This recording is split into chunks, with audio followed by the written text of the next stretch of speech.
Nga kalaja e Prizrenit këtu, ku do të zhvillojmë intervistën me Veron Tarën, i cili është përgjegjës edhe për muzeun, por edhe në përgjithësi për kalan. Tashmë do të kemi një sezon të ri veror, e do të shohim, do të marrim informacionet se sa është numri i vizitorëve, cilat janë aktivitetet që do të zhvillohen përgjatë kësaj kohe këtu në kalan e Prizrenit. Veron, faleminderit shumë dhe mirë se erdhe. Faleminderit juve dhe mirë se erdhe në kalan e bukur të Prizrenit. Veron, po shohim njerëz plot vizitorë të shumët, qysh po arrini me menaxhu gjithë kur është fluksi më i madh i njerëzve? Tash një kohë më me thonë që 20 e kusur vjeqare, dihet që kalaja e Prizrenit është një prej pikave mas shumëti që vizitohet në Kosovë.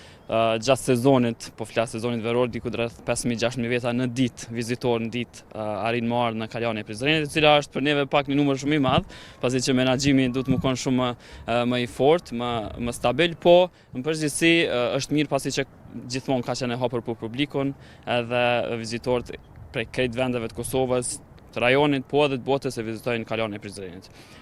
Tash po fillojmë me hi në sezonin me numër të madh të vizitorëve, po ashtu i kemi edhe ekskurzionet e shkollave, të cilat vijnë prej vendeve ndryshme të Kosovës, po edhe prej rajonit, prej Maqedonisë, prej Shqipërisë, kështu që në përgjithësi numri vetëm ka filluar me u rrit, pasi që edhe koha, kushtet atmosferike janë përmirësuar. Për këtë arsye ne kemi zgjatë orarin e punës kalas, e kemi prej orës 8 deri në ora 19 apo në ora 7 mbrëmje e hapun. Me raste nëse ka vizitore majmë edhe pak, pasi që kanë qef me pa perëndimin e diellit, sepse është një pamje fenomenale për kalas. Muzeu është i hapun prej orës 10 deri në ora 3, prej ditës marrë deri ditën shtune, kështu që është e hapun për vizitorë, edhe ne jemi shumë të lumtur nëse vizitorët na vizitojnë gjatë këtij sezoni.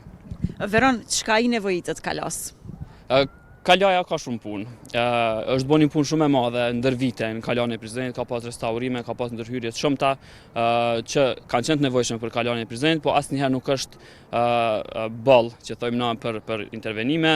Pritet që në vitet e ardhshme pas intervenime të reja, funksione të reja në kala, shërbime ndryshme, po edhe infrastruktura. Domethënë këto janë pika që ne po synojmë në kalan e Prizrenit, po ashtu pse mos me dhonë ende më shumë në aspektin e ekspozitës, po edhe në aspektin e aktiviteteve apo programit kulturor që kemi zhvilluar në të ardhmen.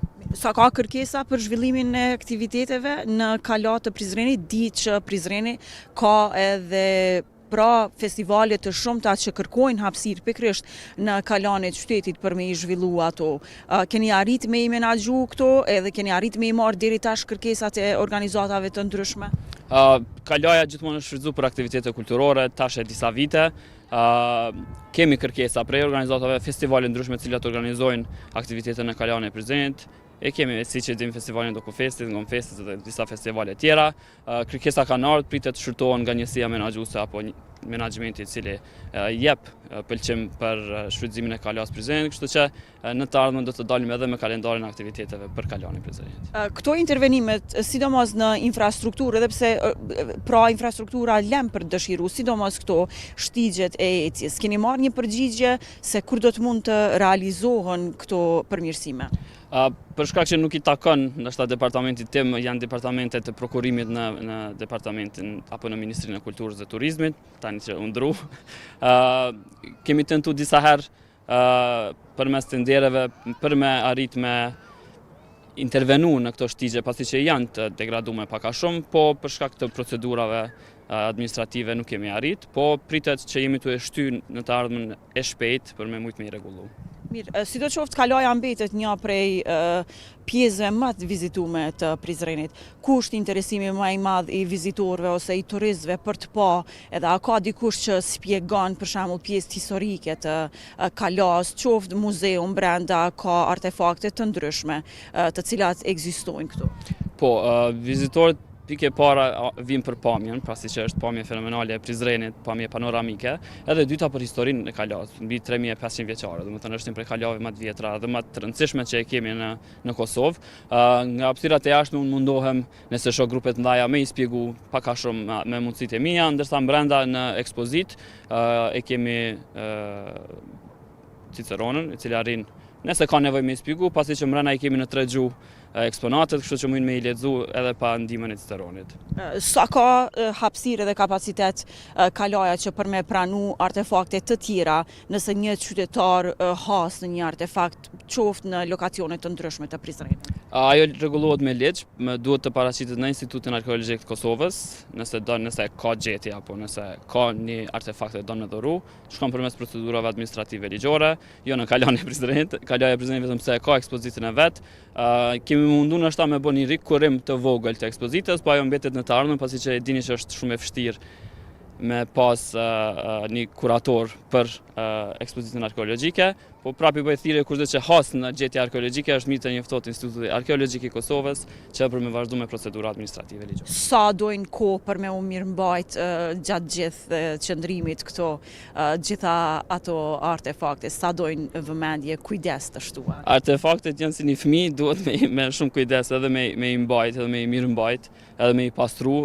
Dojnë një kohë shumë gjatë, sidomos restaurimi, rikonstruimi apo restaurimi I tyre merr një kohë shumë gjatë, kështu që për atë arsye ne I trajtojmë si një fëmijë të vogël për mos me ujt me dëmtu, po merr një kohë gjatë. Domethënë nuk e di një kohë se restaurator, konservator mirën specifikisht me restaurimin e tyre, po merr një kohë gjatë. Mirë, Veron, po ndalemi pak te numri I vizitorëve.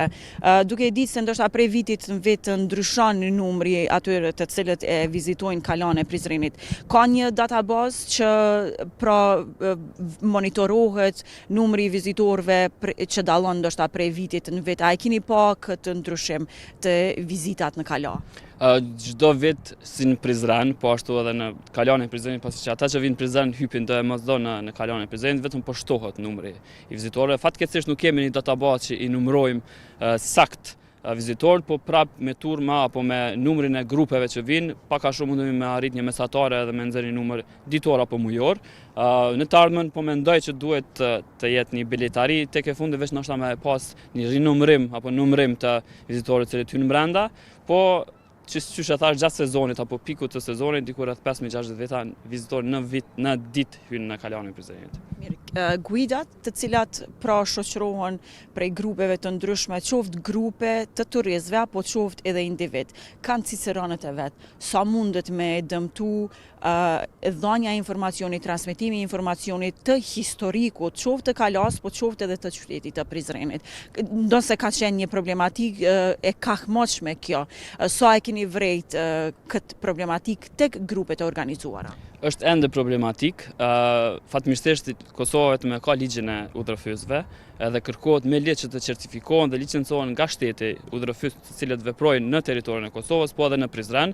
Unë specifikisht ata që janë të licencuar apo të certifikuar në Kosovë I lejoj me bë guid brenda, pasi që I dim çfarë historiku I është dhënë apo çfarë historie në përgjithësi për Kosovën.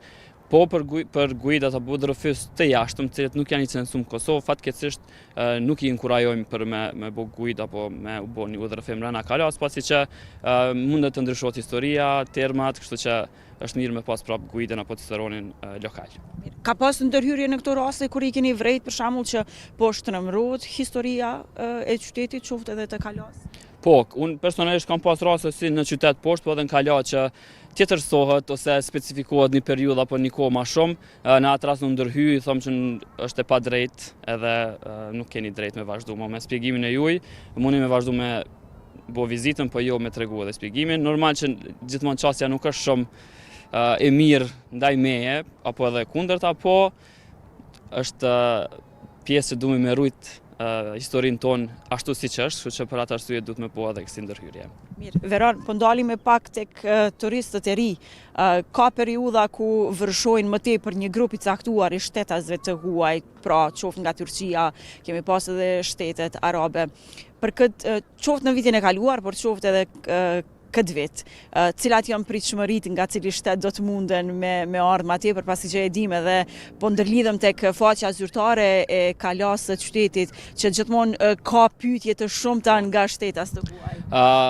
Po, këto vitet e fundit, 2-3 vitet e fundit kemi pa që kemi nga shtetet arabe apo nga shtetet lindore, edhe Turqia, vizitorë nga Turqia është gjithmonë nuk mungojnë asnjëherë, po i kemi edhe prej diasporës, kemi shumë që vinë prej diasporës me familje, nëse vinë prej diasporës zakonisht vinë 15-20 veta këtë familja vjen me vizitu Kalane e Prizrenit, kështu që kemi të ndryshme, po specifikisht po, muj me cek që shtetet e lindjes edhe Turqia specifikisht ka numër të madh vizitorëve që vinë Prizren dhe në Kalane e Prizrenit. Pasi këto i shoh edhe në reviewt që bëhen në Kalane e Prizrenit që shumica janë në gjuhën turke, kështu që aty evrej, po kemi edhe pa Amerikës, edhe prej Anglisë, edhe prej shtetet evropiane, ka fillu edhe prej shtetit të Zelandës së Re dhe Australisë, kemi numër shumë të madh edhe prej tyre, kështu që Prizreni apo komplet Kosova ka fillu me u bë si një pikë kyçe në Ballkan për me vizitu. Gjojnë letë ardhjen deri në Kala, sepse i kemi 2 rrugë këtu, qoftë me vetur, po qoftë edhe për me ecë në kam. Ajo është një prej, mos them kritikave, po një prej komenteve që e marr gati në çdo koment, pasi që është e vështirë. Nuk është e vështirë, po është më e vështirë se një rrugë e zakonshme në Prizren, edhe pse Prizreni është goxha me kodra, i ka rrugët të pjerta, po në Kalane e Prizrenit është një pjerësi shumë e madhe. Nuk është diçka që na mundemi me intervenu, pasi që ajo rrugë ka qenë tash qindra vjet, po ekziston edhe rruga për me ardhur me vetur, ndoshta jo zyrtare, po për ata që nuk kanë të mundshme me ardhur me ecje, munden me ardhur me vetur. Çka i duhet Kalas, sidomos fokusin me pas këtë sezon veror për me i tërheq më tepër? A është fokusi juaj që Kalaja e Prizrenit me pas më tepër vizitorë se çka pas deri tash? Për neve është shumë e rëndësishme me pas kualitet se sa kuantitet. Kemi edhe prej aty vizitorëve të cilët nuk i respektojnë rregullat e Kalas së Prizrenit, për shembull mos më ngjitën për struktura, mos më ofru afër mureve, apo edhe mos më dëmtu. Për neve nuk është shumë e rëndësishme edhe numri, sa është me qenë një vizitor kualitativ për me shiju historinë e Kalas, po ashtu edhe pamjen e Prizrenit, kështu që po, gjithmonë numri ka me qenë i madh, po kemi edhe për aty vizitorëve të cilët janë të pak pa dëgjueshëm në aspektin e shkeljes së rregullave. Cili është bashkëpunimi me shkolla? Po ndalemi këtu pak sepse kurrikula shkollore ajo e Kosovës, pra ka një pjesë rëndësishme të saj për historinë e vendit. Kemi grupe të organizuara të fëmijëve nga lënda e historisë që është më e lehtë ndoshta për ata edhe më e prekshme ardhja këtu për me e kap më mirë gjithë atë histori që transmetohet edhe në libra.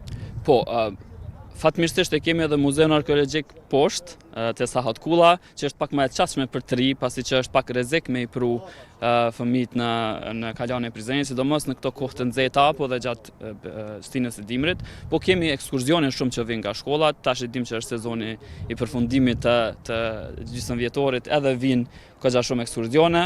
Normal gjithmonë paralajmërojmë paraprakisht ose nëse e shohim se vetëm kanë hyp grupi, nalim te dera i tregojmë 5 minuta, 10 minuta çka duhet, si duhet me ustill brenda Kalas së Prizrenit, po jo do mos do vinë me profesorat të historisë apo lëndëve të ngjashme, po vinë me përfaqësues të një klase apo shkollës, po prapse është mirë që vinë, edhe e shohin Kalan, po edhe pak a shumë mësojnë nga historia e Kalas së Prizrenit. Din turistat apo vizitorët ku të orientohen këtu në Kalan ose kërkojnë diçka pak më tepër, jashtë muzeut flas? Unë gjithmonë jam në dispozicion, po janë edhe stafi tjetër cilët janë në dispozicion, janë me kartela, me ID kartela që vrehen që është stafi i Kalas, nëse ka nevojë si për shërbime të tualetit apo shërbime të ujit, po ashtu edhe për ndonjë pyetje ekstra.